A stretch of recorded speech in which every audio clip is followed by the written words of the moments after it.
Okay, today in Honors Biology, we're going to talk about transport into and out of the cell.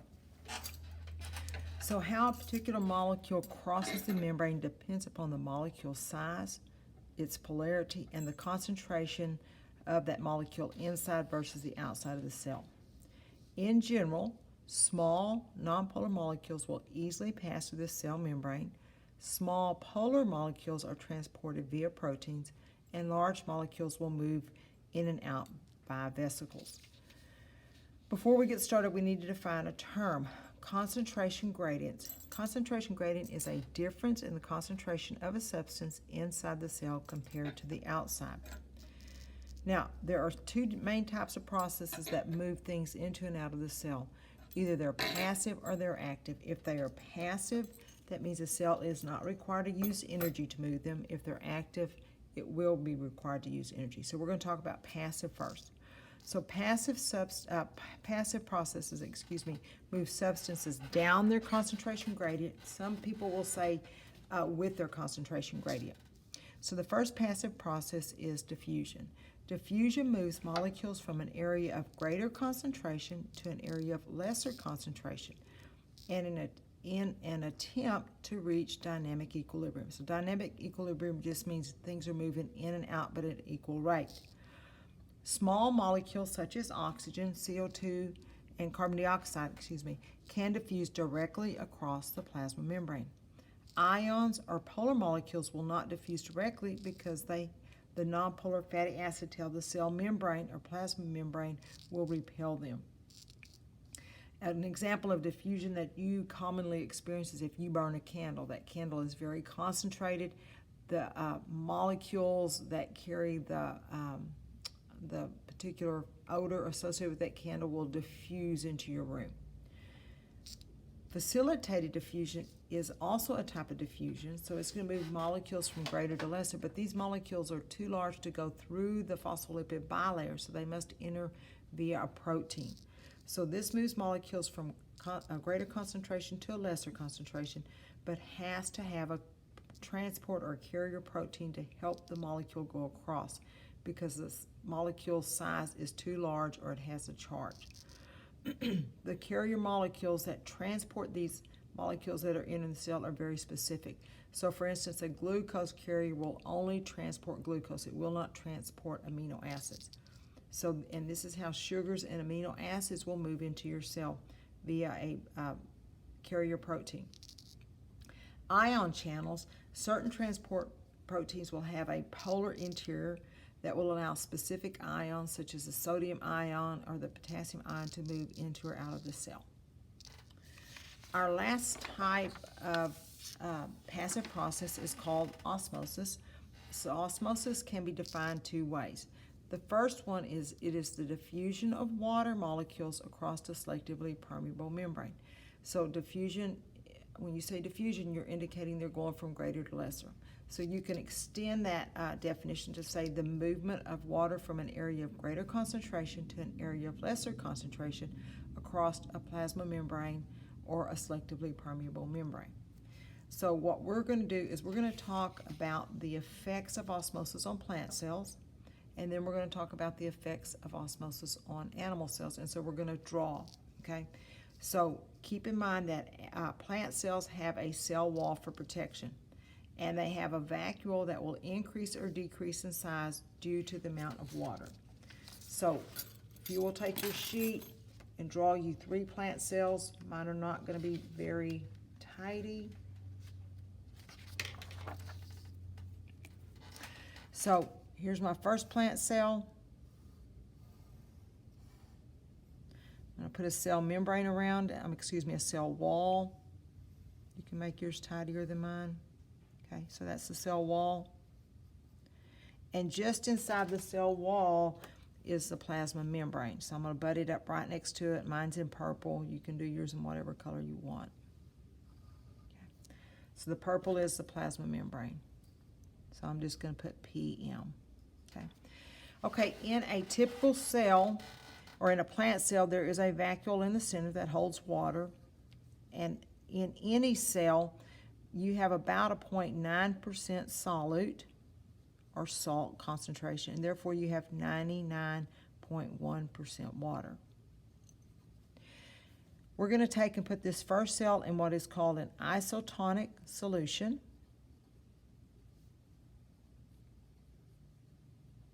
That prefix iso means the same. So an isotonic solution will have the same amount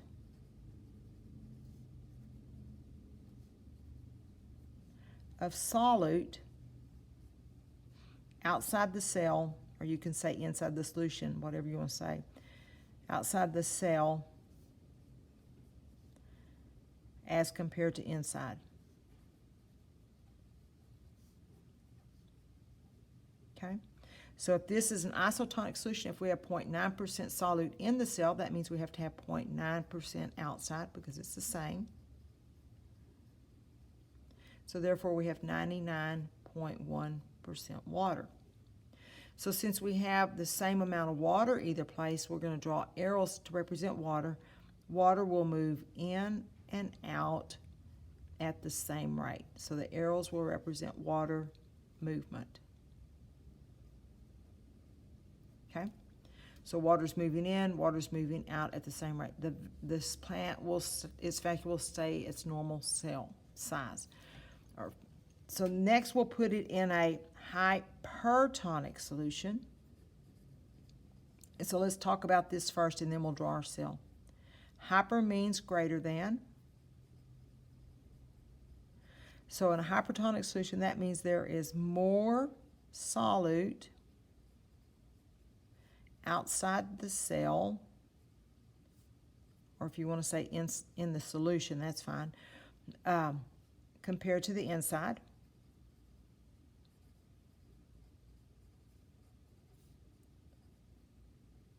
Okay, so we're going to take and draw a cell, same cell. Put your cell wall. Maybe yours will look better than mine. Okay, and we're putting it in a hypertonic solution. So we have to have more solute outside than inside. So if we have 0.9% outside, 0.9% inside, and therefore there's 99.1% water. So let's put it in a 2%. So 2% solute, 2% is greater than 0.9, so there's 98% water. So water is greater in the cell than outside, so net movement of water will be to the outside. So draw a bigger arrow going out than going in. So this is water movement once again. And so what happens is water will leave the vacuole and the vacuole will shrink up. So now instead of our vacuole being nice and big, we're going to make it just like a little bitty vacuole. And what happens is everything in the cell, like all the organelles and stuff, will move towards the inside because there's no pressure kind of keeping stuff out. And the plasma membrane that was pushed up against the wall will now collapse. And so we're going to draw our plasma membrane kind of like right here. That's now your plasma membrane. And so we say that this cell has undergone, so cell undergoes plasmolysis. Lysis means to destroy the plasma membrane. It's not really destroyed, it's just not functional. Okay, now let's take that same cell and let's put it in a hypotonic solution. So make your cell, draw your cell wall. Whoop. Okay, put it in a hypotonic. Hypo means lower than. I guess I should have called this a solution instead of a cell. Okay, hypo means lower than. And so that simply means there is less solute outside the cell compared to inside.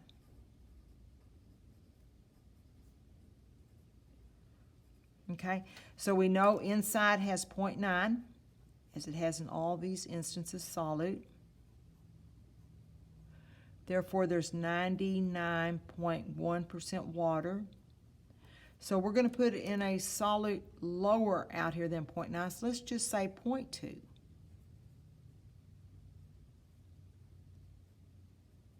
And so therefore, if there's 0.2% solid out here, there is 99.8% water. If you look at your water amounts, you have 99.8 outside in the solution. You have 99.1 inside the cell. There's more water outside than inside. So net movement of water is going to go into the cell. Some comes out, more goes in. So draw a bigger arrow going in and a smaller arrow coming out. So we'll say water movement. Now, when this water moves into the cell, I forgot to put my plasma membrane in. That vacuole that's normally this size will swell up, kind of go up against the wall, and so now your vacuole has swollen, and it pushes against the wall, and we say that this cell has turgor pressure, so it creates turgor, T-U-R-G-O-R, pressure. Or some people say it becomes turgid, okay? So it pushes everything up against the wall. In either of these instances, a plant cell will not change shape because it has a cell wall for protection, okay? Now, the next thing on your notes says the effects on an animal cell. Okay, so for an animal cell, I'm just going to draw a circle. And animal cells are like plant cells. They have a 0.9% solid or thereabout. Therefore, they have 99.1% water. If you put this animal cell in what we call an isotonic solution, just like a second ago, iso means the same. It means there's the same amount of solute.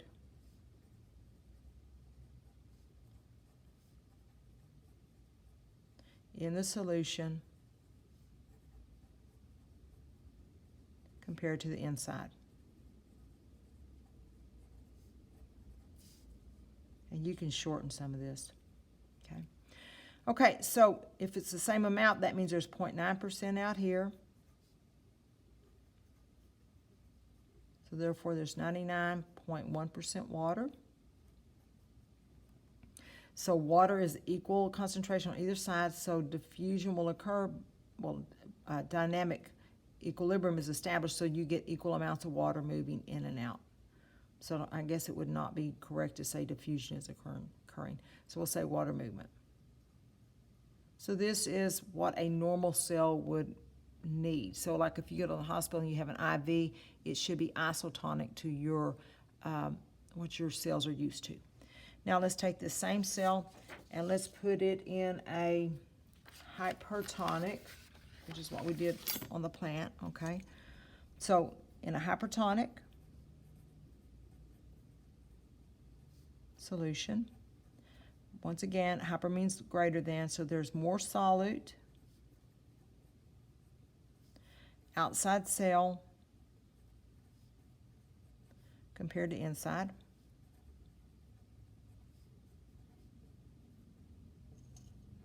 Okay, so let's say we put it in a 2% solute. Therefore, there's 98% water outside.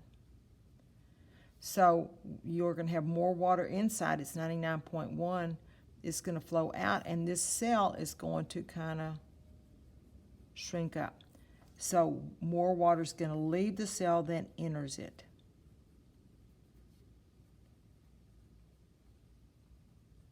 So once again, you still have 0.9% solute in here. That's a point, and 99.1% water. So this cell, water has left the cell, and the cell is actually going to change shapes, and we say it has undergone crenation. So the cell will undergo crenation, or it's crenated. Okay, our last animal cell, let's put it in a hypotonic solution.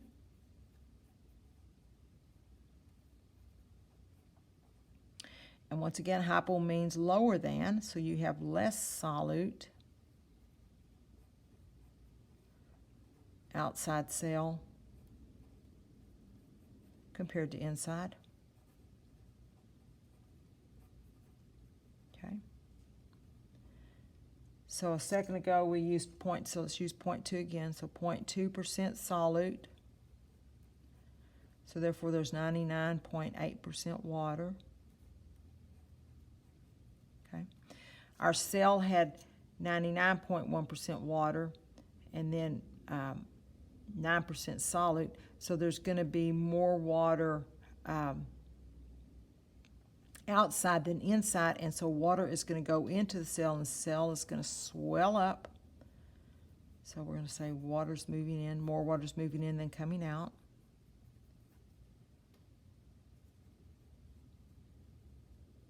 Okay, because there's 0.9% solute. There's 99.1% water. And this cell will swell up and it will eventually burst, and we say it undergoes, so I'm going to put it burst. And it will undergo cytolysis. Or if it's a red blood cell, we say it undergoes hemolysis. Lysis means to destroy. The cytoplasm is not destroyed, but it's released. Hemolysis means the red blood cell has ruptured. Okay, so this is what would happen to an animal cell. It will actually change shapes. In a hypertonic solution, it shrinks up. In a hypotonic solution, it will eventually rupture. Now, our last topic is active transport, or active mechanisms. So, get situated. So, active processes require the cell to use energy. And the first one we're going to talk about is active transport. Active transport is basically the opposite of diffusion. So it will use transport proteins called pumps that will move substances from an area of lesser concentration to an area of greater concentration. Diffusion moved it from greater to lesser. And it will move molecules against their concentration gradient, or some people say up their concentration gradient. Now, one of the mechanisms your body uses to help maintain the right ion balance outside of neurons is something called the sodium-potassium pump. It is an active transport mechanism. So the outside of your neurons are positive compared to the inside, and this is due to the concentration of sodium ions. So you can put some positive charges on the outside, and if you go, well, sodium is a positive and potassium is a positive, how can that be positive on the outside and negative on the inside? Because you have more sodiums out here than you do potassiums in here. So we say the outside is more positive relative to the inside. So with the sodium-potassium pump, if you'll notice, there are some of these proteins that have 3 little grooves, and there are some that have 2. When the sodium ions enter into the cell through their gate, then the potassium gate opens and let potassiums out. Well, your cells have to be returned back to their normal state, so to speak, in order to conduct another impulse. And so the sodium-potassium pump is going to move the ions back. So the sodium ions will diffuse into the cell through ion channels, and then the potassium ions will move out. So you have sodium ions coming in, you have potassium ions going back out. It is the job of the sodium-potassium, and I forgot the word pumps, you might add that, to return them back to their normal place. It uses active transport. It will always take 3 sodiums from the inside and put them out. At the same time, it brings 2 potassiums in. So the sodium-potassium pump always operates a 3-2 ratio. Our next 2 active processes are called endocytosis and exocytosis, and they sound just like what the word says. Endo means you're bringing them in. Exo means that something is exiting. So in endocytosis, the plasma membrane will wrap around large particles or molecules and bring them into the cell. And when it does so, it will use part of the plasma membrane to form a vesicle around the particles. So here is a little overhead showing you endocytosis. So here are your little molecules. They butt up against the cell. The plasma membrane wraps around them. Now they're surrounded by some membrane forming a vesicle, and they can travel through the cell. There are 2 types of endocytosis. One is called phagocytosis and one is called pinocytosis. So next to phagocytosis, you might want to write the word cell eating. So this is how your cell brings in whole bits of substances such as proteins or bacteria. Pinocytosis is cell drinking, and this is where your cell brings in solids or particles dissolved in water. And then sometimes your cell produces things like proteins that don't have another way to get out, and so they will be released by something called exocytosis. So in exocytosis, it is the release of substances such as proteins from the cell. So for instance, here is exocytosis. Here is some molecule that was made in the cell. It had a membrane wrapped around it. This probably occurred at the Golgi. This vesicle travels through the cytoplasm. It butts up against the cell membrane and expels its product. Okay, so that is it for transport mechanisms of the cell. Thank you, and you can now do your transport mechanism homework set.